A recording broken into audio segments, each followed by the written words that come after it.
Olá pessoal, bom dia, boa tarde, boa noite, não sei que hora que você vai estar vendo esse vídeo, mas se você estiver assistindo esse vídeo é porque provavelmente você já foi orientado aí pela instituição de como serão então os procedimentos, as aulas nesse período aí de recesso, dessa situação complicada que nós estamos passando, para que ninguém tenha prejuízo, nem vocês, nem nós, professores, nem a instituição, então nós estamos usando desse recurso tecnológico para poder termos as aulas.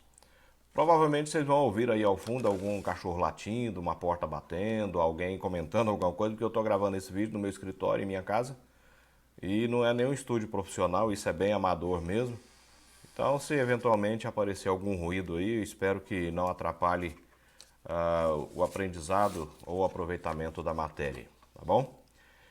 Pessoal, antes de mais nada, eu gostaria de dizer o seguinte, que como é costume, né, eu sempre faço uma pequena reflexão, uma meditação com vocês aí antes de iniciarmos a matéria propriamente dita. Eu não vou fazer diferente, não é o fato de estarmos distantes, mas unidos aqui pela tecnologia, que eu vou deixar de fazer essa pequena reflexão com vocês, tá bom? Então eu gostaria de perguntar o seguinte: o tema dessa reflexão, ou melhor, o título dela é qual é o seu valor? Deixa eu fazer uma pergunta, para você pensar um pouquinho. Aliás, antes de perguntar, deixa eu dizer o seguinte, uma frase. Todo mundo tem um preço.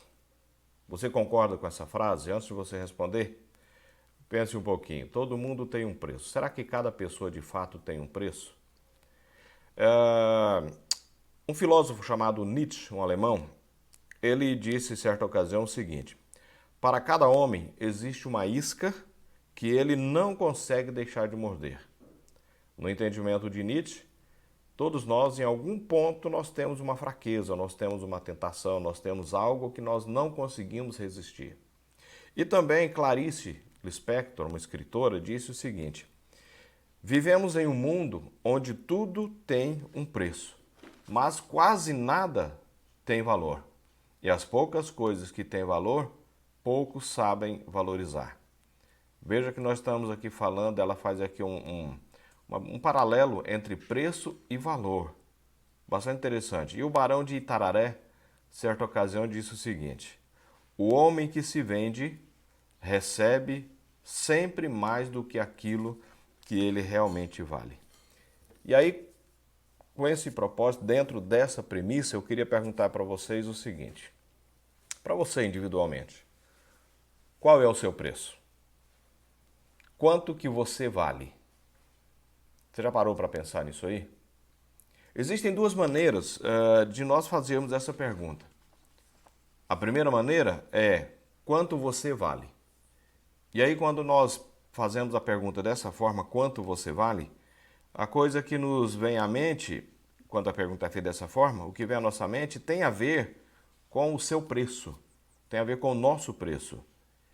E geralmente a forma como você responde ou como nós respondemos, ela está ligada a 3 pontos, 3 aspectos principais. Primeiro, o que você representa para a sociedade. Quando alguém pergunta o seu preço, ou quando você pergunta ou analisa a respeito do seu preço, ou quando te fazem qual é o seu, quanto você vale, faz essa pergunta, geralmente nós pensamos no que nós representamos, o que você representa para a sociedade. É a primeira coisa que nos vem à mente. Segundo, quanto de dinheiro ou de bens, de propriedade, de patrimônio você tem?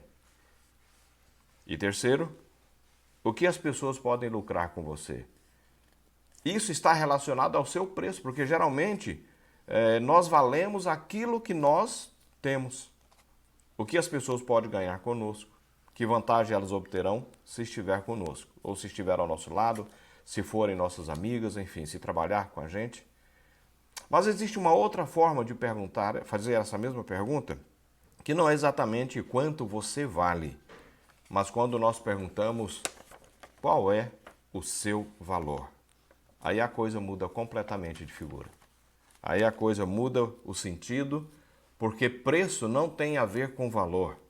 Porque quando nós perguntamos sobre o seu preço, como eu já disse ainda há pouco, as respostas estão relacionadas com aquilo que você tem ou aquilo que você representa. Mas quando nós perguntamos qual é o seu valor, ou quando você para analisar e pergunta qual é o meu valor, isso está relacionado com a importância que você tem. Não preço, não coisas, patrimônio que você tem, mas com a importância que você tem na sociedade. Isso está relacionado com o que você representa para a sua família, para os seus amigos. Isso está relacionado também ao seguinte aspecto: quantas pessoas sofrerão com a sua falta? E um terceiro ponto ainda: o que deixaria de fazer sentido se você deixasse de existir hoje? Isso é valor, não é preço. Isso é valor. Preço, muitas vezes, pressupõe que você tem alguns princípios, mas dependendo do preço ou do que estiverem dispostos a pagar, você abre mão desses princípios. Mas valor não. Valor é aquilo que na essência você é. Valor são aqueles princípios e valores que você guarda no coração e nenhum preço no mundo pode pagar. Aos olhos da sociedade, nós podemos ter um preço e podemos ter um valor. Tudo depende de nós. Deixa eu dar um exemplo para vocês de como isso se tornou visível na prática. Alguns anos atrás, houve um sequestro muito famoso aqui em Goiânia, talvez um dos mais famosos do Brasil, que foi o sequestro do irmão do Zezé de Camargo e Luciano, Wellington de Camargo. Né? Olha só, ali exemplifica muito bem uma pessoa que tem um preço e que tem um valor. Mas de que forma? O que vai definir preço e valor é a maneira como as pessoas te veem. É a sua imagem, a imagem que você vende para a sociedade. E no caso do Wellington de Camargo, para os bandidos que o sequestraram, ele tinha um preço. Esse preço era o valor do resgate que eles pediram, que eles exigiram. Agora, por que ele representava para eles um preço? Porque aqueles bandidos não tinham nenhuma afeição, não tinham nenhum apreço por ele. Para eles, para os bandidos, o Wellington de Camargo era apenas a representação de um valor, de um resgate. Então, para eles, para os bandidos, ele era apenas um objeto de barganha. Ele tinha um preço. Mas, para a sua família, para a família do Wellington de Camargo, para os seus amigos, para os seus irmãos, Zezé de Camargo e Luciano, e outros irmãos, para os seus pais, ele não tinha preço. Ele tinha valor. E diante do valor que ele representa, ou representava para a sua família, o preço que os sequestradores pediram era insignificante. Tanto é que eles pagaram o resgate. Eles pagaram o resgate, se bem que a polícia depois prendeu os bandidos e acabou devolvendo o dinheiro a eles, mas eles não pensaram duas vezes. Por quê? O preço não era importante. Quem atribuiu o preço ao Wellington de Camargo foram os bandidos. Mas a família não atribuía preço, atribuía valor. E a pergunta que eu quero fazer, finalizando essa pequena reflexão com vocês, introduzindo aí a nossa aula, é o seguinte: o que é que você tem perante a sociedade? Preço ou valor? O que vai definir, finalmente, o que vai definir o que você realmente é o que você transmite às pessoas. A maneira como você se comporta, o tipo de valores e princípios que você transfere, que você transmite, que você representa, que você apresenta na sua vida. As pessoas, veem em você alguém que tem valor ou alguém que tem simplesmente preço? Uma escritora americana chamada Ellen White, educadora, ela escreveu algo muito importante no livro de sua autoria chamado Educação, na página 57. Gostaria de compartilhar essa pequena reflexão com vocês. Ela diz o seguinte: a maior necessidade do mundo é de homens, mas homens que não se comprem e homens que não se vendam. Homens que no íntimo da sua alma sejam verdadeiros e honestos.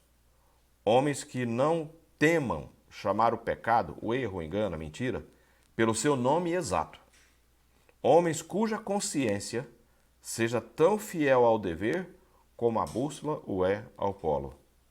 Homens que permaneçam firmes pelo que é reto, ainda que caiam os céus. Aqui está, nessa pequena reflexão, nesse pequeno texto que eu li, a diferença entre preço e valor. Que Deus nos abençoe e nos ajude a termos valor e não simplesmente um preço. Beleza? Espero que vocês tenham gostado aí da nossa pequena reflexão. Vamos aqui então para a nossa aula de hoje. Eu quero começar com vocês. Eu vou tentar fazer tudo isso num vídeo só para não ficar picando e mandando vídeos diferentes. Se eventualmente acontecer algum problema aqui, Me perdoe, eu vou tentar editar o vídeo, mas espero que dê tudo certo até o final, sem que a gente precise estar fazendo edição, porque isso é chato, tá bom? A nossa primeira matéria é o seguinte, é o capítulo 3 da disciplina Metodologia do Trabalho Científico. Eu sei que essa matéria, ela não é muito interessante, né? Enfim, mas é uma matéria que é necessária. Todo acadêmico em qualquer curso precisa passar por isso aqui, vai ter que fazer essa matéria, não tem jeito. Até porque, como já foi dito em sala de aula, ao final vocês vão ter que produzir um trabalho científico, um TCC, uma monografia. Quem vai definir isso aí, como vai ser a instituição superior, a nossa gestora, a Faculdade Unifam. Então, nós temos que saber fazer esse trabalho. Esse trabalho vai ser avaliativo, vai contar nota para a sua colação de grau.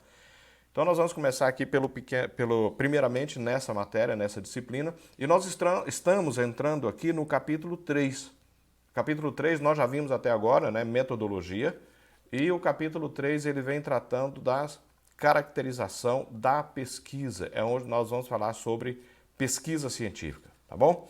Eu estou olhando aqui no meu computador para facilitar a minha vida aqui, tá? Então, não reparem que eventualmente eu vou estar baixando a cabeça, vou estar lendo alguma coisa. Ao final dessa exposição, eu vou fazer apenas uma introdução dessa matéria, tá ok? Ao final dessa pequena exposição, eu vou dar uma orientação do que vocês vão fazer em casa, tá? Para complementar essa matéria, tá ok? Se eu for dar a aula aqui completa, não dá para eu gravar um vídeo de 3 horas, né? Então, isso é uma pequena introdução da disciplina para que vocês possam entender. Bom, nós estaremos falando então sobre caracterização da pesquisa. Tá? O conceito de pesquisa, nós temos geralmente um conceito bem superficial, quando nós não adentramos de maneira mais profunda no tema. A pesquisa geralmente tem a ver com estudo, né? Quando nós falamos de pesquisa, às vezes a gente pensa geralmente em pegar um objeto, analisar suas facetas, o seu lado, ou pegar um tema, tentar destrinchar aquele tema. Muitas vezes nós lembramos daqueles pesquisadores de opinião pública, né, que vêm na nossa porta, na porta da nossa casa, ou somos abordados na rua, enfim. De fato, isso é um tipo de pesquisa, mas quando nós estamos falando aqui de metodologia do trabalho científico, a pesquisa ela tem um cunho científico. Ela tem a ideia de ser algo mais profundo do que simplesmente uma pesquisa de opinião pública. Então, existe um conceito sobre pesquisa, mas antes eu quero apresentar para vocês os objetivos dessa matéria dentro da questão da pesquisa científica. Tá? Ela tem 2 objetivos, principalmente. Primeiro, conhecer a caracterização dos diversos tipos de pesquisa, e aí nós vamos estender um pouco. A matéria aqui na apostila, ela se estende um pouco, tá? Além do que simplesmente pesquisa, mas ser pesquisa científica. E também o segundo objetivo é compreender como uma pesquisa é realizada, dentro ainda daquela prática da metodologia, ok? Bom, se nós formos parar para perguntar qual é o conceito de pesquisa científica dentro da metodologia do trabalho científico, nós vamos encontrar vários autores que vão dar vários conceitos diferentes. Tá? E isso não significa que um ou outro esteja errado ou esteja mais certo. Lembra que isso é um trabalho científico. A própria pesquisa, a própria matéria, a própria disciplina da pesquisa científica, ela já é um trabalho científico. Então, como tem vários autores que escreveram em vários momentos diferentes, várias obras sobre esse tema de pesquisa científica, é natural, portanto, que cada autor tenha uma definição diferente. Tá? Ou tenha um conceito diferente. E volto a dizer, não que um seja melhor ou mais correto do que o outro. Cada um tem sua preferência, tá ok?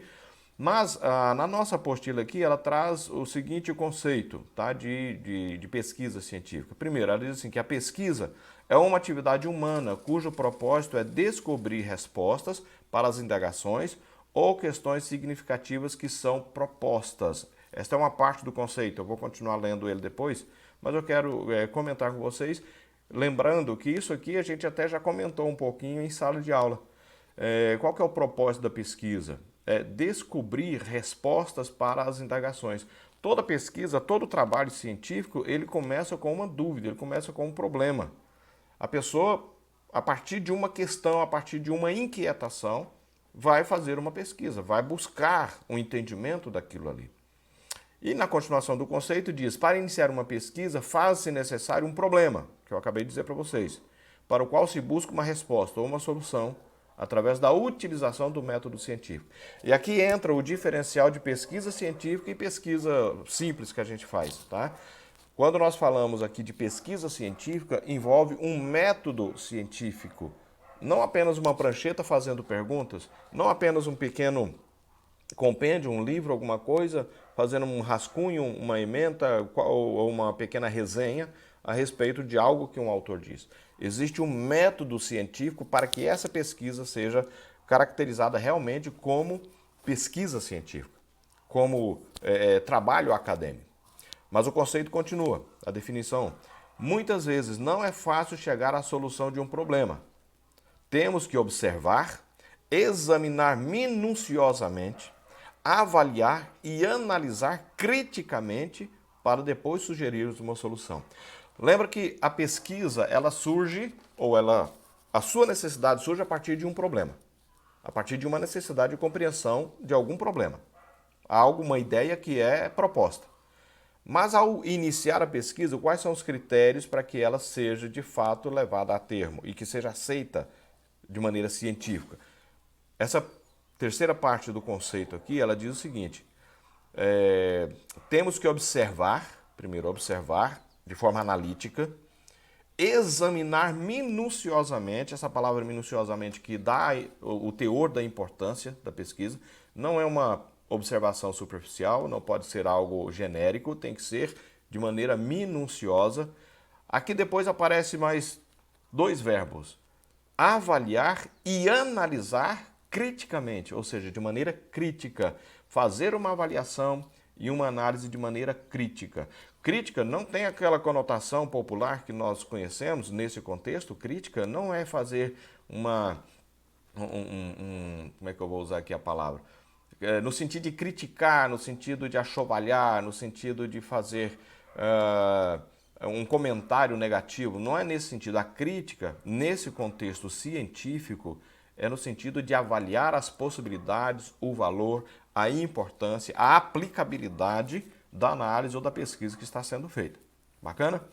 E diz que a partir de feito isso aí, apenas depois disso aí é que nós podemos então sugerir uma solução. Eu disse para vocês, se não me engano, na última aula que nós tivemos, que uma pesquisa, um trabalho científico levado a termo, né, levado ao final, ele passa por uma série de critérios. E só depois disso aí, publicado, talvez uma revista, em um livro, algo aí que seja do meio científico, que tenha o reconhecimento da comunidade científica nacional ou internacional, e aí em cada campo, né, em cada setor da ciência, na medicina, na tecnologia, o trabalho, depois que ele é publicado, é reconhecido ali, aí então é que ele é reconhecido como trabalho científico, então se torna uma fonte de estudo, se torna uma regra. Só que essas regras, elas são mutáveis. O que é verdade hoje, o que é concreto hoje, daqui a alguns anos pode não ser mais. Por quê? Porque a pesquisa, a ciência, ela é evolutiva. Ela não é estática, ela não fica parada e uma verdade não permanece de forma absoluta e imutável. Eu até comentei com vocês em aula anterior que muita coisa que se acreditava lá na Idade Média e que era verdade naquele tempo, a ciência provou hoje que, embora aquilo tivesse um fundamento para aquela época, hoje já não é mais aquilo. Né? Então, assim, não é que aquilo não fosse verdade, era verdade, era real para aquele tempo. Mas a ciência ela evolui. E a pesquisa científica também evolui, o método científico também evolui, porque é um braço da ciência. E, finalmente, a última parte aqui do conceito diz o seguinte, a pesquisa é um procedimento reflexivo, sistemático, controlado e crítico, que permite descobrir novos fatos e dados, relações ou leis em qualquer campo do conhecimento. É o que eu falei para vocês. Não quer dizer que os cientistas lá do século passado, ou aqueles alquimistas, né, que eram tidos como cientistas lá da Idade Média, não quer dizer que eles estavam completamente errados. Muitas descobertas que eles fizeram permanecem até hoje. Porém, havia campos do conhecimento que eles ainda não haviam alcançado e que hoje a ciência alcança. Que hoje a ciência tem como regra, como lei. Tá? Então, seguindo aí adiante, este é o conceito, tá? Muito bacana. Como existe aqui dentro do campo da matéria da pesquisa científica, existem vários doutrinadores, vários teóricos, né, da pesquisa, eu quero citar algumas partes de alguns teóricos da pesquisa científica, como eles avaliam, como eles entendem o conceito de pesquisa. Um doutrinador, um teórico chamado Damon, sobrenome, naturalmente, né, num trabalho seu de 1995, ele escreveu o seguinte: pesquisa é a atividade científica pela qual descobrimos a realidade, partindo do pressuposto de que ela não se desvenda na superfície. Olha o que eu falei. No entendimento de Damon, a pesquisa não é algo raso, não é algo que tem que ficar por cima, tem que se aprofundar, tem que ir ao fundo para chegar à verdade. E diz mais o seguinte: não é o que aparenta à primeira vista. Pesquisa, portanto, é algo que vai buscar aquilo que está além da aparência, não aquilo que nós vimos de primeira vista. Ademais, os nossos esquemas explicativos nunca esgotam a realidade, porque esta é mais exuberante do que aqueles. Então, foi isso que ele afirmou. Por mais que um trabalho seja completo, por mais que um trabalho seja profundo, ele nunca esgota a realidade. Prova disso nós temos o caso da medicina, por exemplo. Tá? O que seria de nós, meros mortais, se a medicina não estivesse em constante evolução? Nós temos agora, por exemplo, o problema do coronavírus, está tão real. E exatamente por conta dessa situação é que nós estamos tendo esse contato via vídeo, via conferência, teleconferência. Por quê? Imagina, os cientistas já estão trabalhando, né, para que esse vírus seja controlado. Mas quantos vírus não existiram antes desse aí? E que se não fosse o trabalho de pesquisa, de estudo aprofundado, nós não teríamos solução. Nós não teríamos cura. E a propósito desse mesmo vírus, na sua fonte, onde foi originado, segundo os noticiários, e parece que já está sendo controlada a situação de epidemia. Mas isso ainda vai levar um tempo para que o remédio, o medicamento, a vacina, finalmente esteja no mercado. Para Marconi e Lakatos, outros pensadores teóricos aqui do trabalho científico, né, da pesquisa, eles disseram o seguinte: toda pesquisa deve basear em uma teoria que serve como ponto de partida para a investigação bem-sucedida de um problema. Falei ainda há pouco sobre isso aqui. Nenhuma pesquisa começa do nada. Toda pesquisa começa a partir de uma dúvida, a partir de uma inquietação, a partir de um problema que exige uma solução. Então surge a pesquisa, então as pessoas vão trabalhar, os pesquisadores, os teóricos vão atrás disso aí para encontrar as respostas que precisam. A teoria, sendo instrumento de ciência, é utilizada para conceituar os tipos de dados a serem analisados. E aí ele diz uma regra aqui, olha, para ser válida, deve apoiar-se em fatos observados e provados resultantes da pesquisa. Então veja, para que essa pesquisa, o resultado dela seja válido, deve apoiar-se em fatos observados e provados. Comentei com vocês numa aula passada o seguinte, que um experimento, uma experiência empírica, apenas uma vez, ela não serve de regra, ela não serve de lei para a ciência. Ela precisa ser repetida, repassada várias vezes, de várias formas diferentes, para que, em permanecendo o mesmo resultado sempre, aí então se torna uma regra, se torna uma lei. E eu até citei na ocasião o exemplo das leis de Newton, né, que foram repetidas e repetidas várias e várias vezes, e o resultado sempre era o mesmo. Portanto, se torna uma lei, se torna uma regra. Tá? E Lakatos e Marconi estão dizendo aqui que para que ela seja válida, a pesquisa seja válida, ela deve apoiar-se em fatos observados e provados como resultado da pesquisa. A pesquisa dos problemas práticos pode levar à descoberta dos princípios básicos e, frequentemente, fornece conhecimento que tem aplicações imediatas. Ok, pessoal? Muito bem. Saindo aqui, então, dessa questão da definição, a nossa apostila traz a seguinte informação. A pesquisa científica objetiva fundamentalmente contribui para a evolução do conhecimento humano em todos os setores, da ciência pura ou aplicada, da matemática ou da agricultura, da tecnologia ou da literatura, da química ou das artes práticas, da física ou da biologia, da informática ou da medicina. Tais pesquisas são sistematicamente planejadas e levadas a efeito, segundo critérios rigorosos de processamento das informações. Então, olha, o que está dizendo aqui? A pesquisa científica ela está presente em todos os campos da ciência. Não existe evolução científica se não houver pesquisa. E não existe nenhuma área da ciência que a pesquisa não seja necessário e não esteja presente. Então, olha, eu sei que vocês acham chato fazer pesquisa. E eu sei que tem muita gente já coçando a cabeça pensando sobre o trabalho científico no final do curso, etc., o TCC, né? Que vocês vão ter que fazer. E se vocês não desenvolverem o gosto pela pesquisa, eu vou dizer para vocês, posso garantir como alguém que já passou por esse problema da produção de um trabalho científico, que não vai ser fácil produzir o seu trabalho se você não não começar a desenvolver o gosto pela pesquisa. 95% do trabalho que você vai fazer no final vai ser em cima de pesquisa, do que outros escreveram. Até onde eu sei, a faculdade ela vai fornecer o tema do trabalho, da pesquisa, do TCC, da monografia, mas a pesquisa, todo o relatório, tudo isso cabe a você fazer. E se você não gosta de pesquisa, vai ter que começar a aprender a gostar.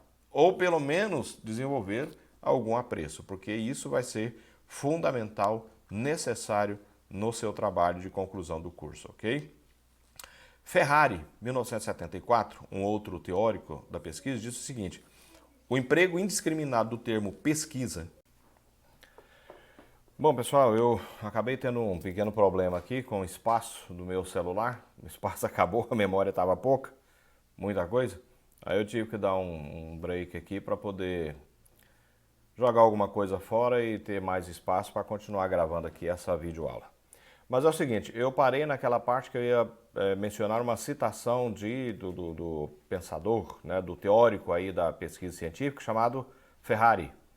1974, em uma literatura sua, ele diz o seguinte: o emprego indiscriminado do termo pesquisa reflete um alto grau de superficialidade por parte de alguns intelectuais que, ao que parece, não receberam um treinamento mínimo sobre o que é pesquisa científica e sobre a sua natureza. Confunde-se a pesquisa científica propriamente dita com a simples indagação ou procura de dados com certos tipos de abordagem exploratória. Então, no entendimento de Ferrari, esse teórico da pesquisa científica, a pesquisa científica ela é muito mais do que uma simples indagação, uma simples curiosidade acerca de alguma coisa. É lógico que o elemento da curiosidade está presente na pesquisa, porque é a sede do saber, a vontade de aprender, isso faz parte do ser humano. Porém, a pesquisa científica ela é muito mais profunda do que o que geralmente se diz. Tá? Alguns que se dizem aí cientistas, né, o uso indiscriminado da palavra pesquisa leva a entendermos que qualquer pesquisador é um cientista. E na realidade, segundo Ferrari, não é assim. Pessoal, essa primeira parte eu estou terminando aqui agora, tá? Dentro da metodologia do trabalho científico. E aí eu vou fazer o seguinte, eu vou mandar para vocês um questionário com 10 perguntas, tá? Dessa parte da pesquisa, dessa parte da apostila, tá bom? Eu vou gravar uma outra videoaula com a outra parte, onde nós vamos aprofundar um pouco mais. Mas o que vocês vão fazer? Eu vou mandar esse questionário, vocês vão ler nessa apostila, tá? Vocês vão ler aí da página, deixa eu verificar aqui que eu anotei.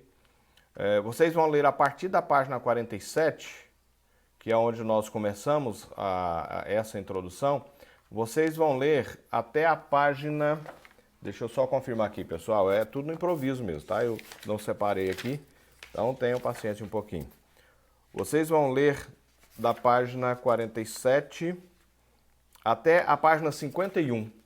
E aí vocês vão ter condições de responder ao questionário que eu vou fazer para vocês. Esse questionário vocês vão mandar para mim, segundo a orientação que eu recebi, vocês vão ter um dia para responder ele, tá bom? Com base nessa introdução que eu fiz aqui no vídeo, mas principalmente na leitura da apostila, tá? O capítulo da página apostila Metodologia do Trabalho Científico. Vocês vão ler da página 47 até a página 41, tá ok? Vão ler isso lá. E esse material, tudo isso que eu falei aqui e mais um pouco, onde eu elaborei as questões, todas as respostas estão ali. Então leia com atenção, responda as perguntas e aí mandem para mim, tá? Para que eu possa mandar para a instituição para arquivar lá. Isso está valendo nota, viu, pessoal? Isso é importante, não esqueçam disso aí. Muito bem, então nós vamos agora partir para a nossa segunda disciplina, que é planejamento urbano e ambiental. Na aula passada, nós comentamos um pouquinho, nós fizemos uma pequena introdução sobre o que é planejamento urbano, né? Nós falamos que existe o estatuto, eu mencionei o Estatuto das Cidades, eu mencionei um pouquinho sobre o plano diretor, eu falei sobre a lei orgânica do município, principalmente, né? Eu até mencionei para vocês que lei orgânica é como se fosse uma mini constituição que se aplica só ao município, tá? Ela tem a autonomia de uma constituição que rege ali as atividades políticas do município no que diz respeito ao poder executivo, tá? Então hoje nós vamos entrar aqui sobre uma lei específica que é chamada de Estatuto das Cidades. Essa lei, ela é uma lei federal, número da lei 10.257, e ela foi promulgada em 2001. Não vou entrar especificamente na lei pelo seguinte, aqui na apostila está bem detalhado o que essa lei representa, o que ela significa. Mas eu quero comentar com vocês, a título de introdução dessa matéria, alguma coisa sobre o artigo 182 e talvez o 183 da Constituição Federal. Por que isso é importante? Pelo seguinte, essa lei do Estatuto da Cidade, ela surgiu por causa desse artigo 182 da Constituição Federal. Do que esse artigo trata? Esse artigo, o 182 da Constituição, ele trata da política de desenvolvimento urbano. A Constituição, como eu já disse para vocês, é a lei maior, é a lei que rege todo o país e todas as outras leis que forem criadas no país, não importa o assunto que se trate, seja na área civil, na área tributária, na área penal, na área... enfim, qualquer área, tudo tem que estar de acordo com a Constituição. E eu já mencionei várias vezes para vocês que, por isso que existem, né, nas Assembleias Legislativas, nas câmaras municipais e no Congresso Nacional, no Senado e na Câmara dos Deputados, existem as comissões de Constituição e Justiça. Todo o projeto de lei que é criado por um deputado, por um parlamentar, antes de ser levado a plenário para ser votada e, de fato, se tornar lei, precisa passar por essa Comissão de Constituição e Justiça. Essa comissão é que vai que vai dar a palavra final se aquela lei está de acordo com a Constituição ou não. Se estiver ok, ela segue os próximos passos. Se não estiver, ela morre ali mesmo. O deputado o autor, né, o parlamentar autor da lei, tem que fazer as devidas mudanças.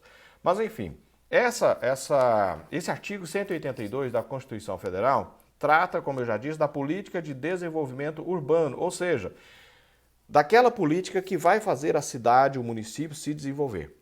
E trata também ali do direito de propriedade, da função social da propriedade, que eu já falei um pouquinho para vocês.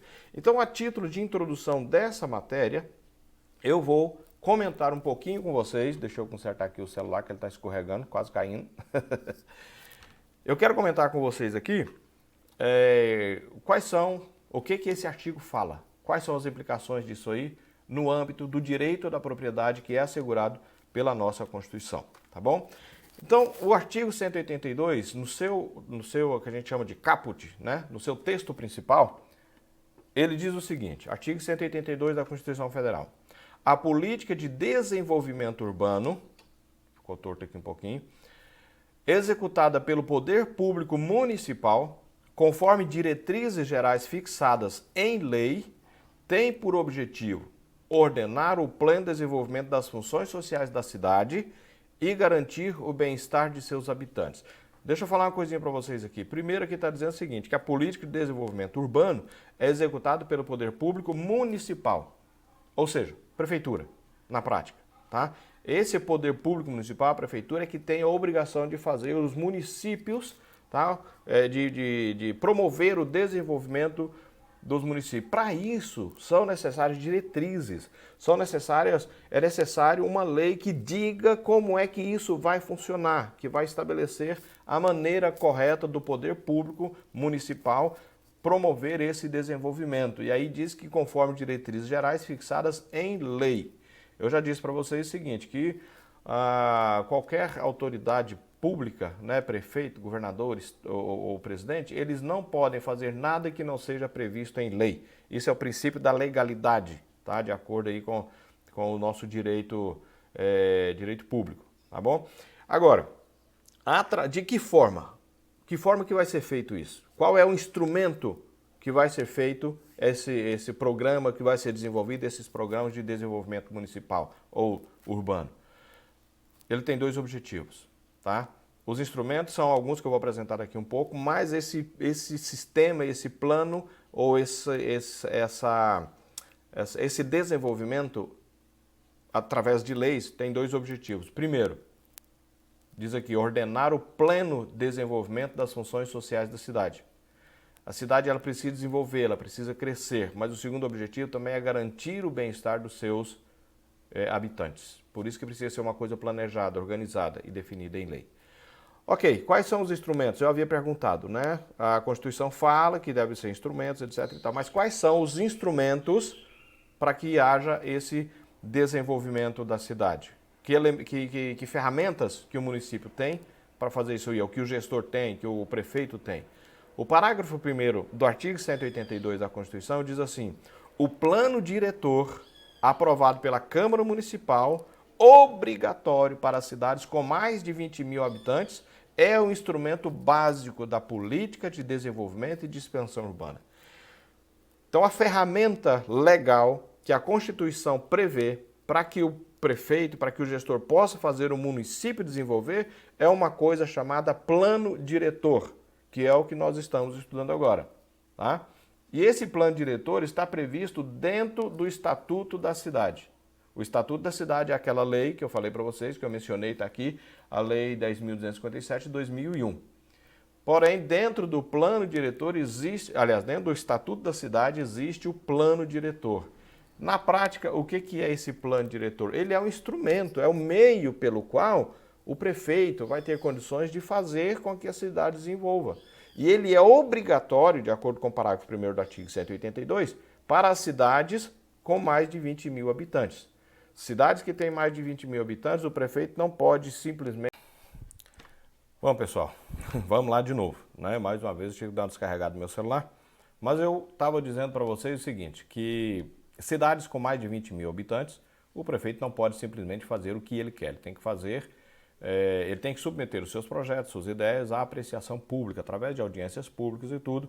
Isso é o que diz o plano diretor. É feita uma convocação, feita uma reunião, a opinião pública, os habitantes da cidade têm o direito de opinar, têm o direito de participar, têm o direito de propor, inclusive, projetos para que a prefeitura execute. Bom, mas partindo aqui já para o final dessa pequena introdução, o que acontece... eu estava falando antes sobre a questão da função social da propriedade. O que é essa função social da propriedade? Já troquei algumas ideias com vocês, outra ocasião. O direito de propriedade ele é garantido na Constituição Federal. Porém, a mesma Constituição diz que essa propriedade, seja ela qual for, ela precisa cumprir a sua função social. Um lote, para que existe um lote? É para ser construído. Quando ele não é construído, o que acontece? O que acontece com o direito de propriedade quando o proprietário, quando a propriedade não cumpre a sua função social? Bom, a Constituição diz também isso aí. Aqui no artigo 2º diz o seguinte: a propriedade urbana cumpre a sua função social quando atende às exigências fundamentais de ordenação das cidades expressas no plano diretor. É esse plano diretor que vai dizer qual é a função social da propriedade. E quando aquela propriedade não está cumprindo essa função social, existem consequências. E quais são essas consequências? O que pode acontecer?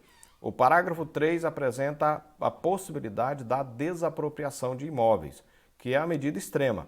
Antes disso, o prefeito, a autoridade municipal, vai notificar esse proprietário, vai informá-lo de que a sua propriedade não está cumprindo a função social, pode estabelecer um prazo e, na pior das hipóteses, né, pode acontecer a desapropriação. Mas uma outra coisa que pode acontecer também, é o seguinte: a cobrança do imposto sobre a propriedade predial, territorial, de forma progressiva. Aquele lote que está lá abandonado o dono não construiu, não está fazendo nada dele, o prefeito ou a prefeitura pode aumentar o valor do imposto daquele lote de forma progressiva, cada ano um pouco mais caro, que é uma forma de fazer com que o proprietário finalmente faça com que a sua propriedade cumpra a função social. Mas pensando aqui na pior das hipóteses, que é a desapropriação, por exemplo, não simplesmente tira a propriedade. O proprietário precisa ser indenizado. E essa indenização, a lei também diz como é que ela tem que ser. Mas isso a gente vai tratar no futuro próximo em sala de aula, quando essa situação emergencial aí se superar e tudo mais, ok? Pessoal, então é o seguinte, nessa apostila da Planejamento Urbano e Ambiental, vocês vão começar a ler aqui na página 12. Eu vou mandar também atividade para vocês, são também 10 perguntas, um questionário para vocês responderem. Vocês vão ler da página 12 até a página 15. Aqui, nesse material, estão todas as respostas para essa questão. Leiam, estudem, tá? Faça a sua resposta. Da mesma forma como que na outra disciplina, aqui também vai ser assim. Mandem para mim as respostas, eu vou corrigir e vou enviar para a secretaria da instituição para poder atribuir as notas para vocês. Beleza? Espero que vocês aproveitem essa aula. Se houve aí, aliás, se houve não, houve algumas falhas, questão de espaço no celular, eu vou tentar editar esse vídeo para fazer ele ficar em um só. Mas valeu aí a intenção, tamo junto. Se da próxima vez precisar fazer alguma coisa, a gente já está um pouco mais experiente. Valeu, pessoal. Um abraço para todos, bons estudos.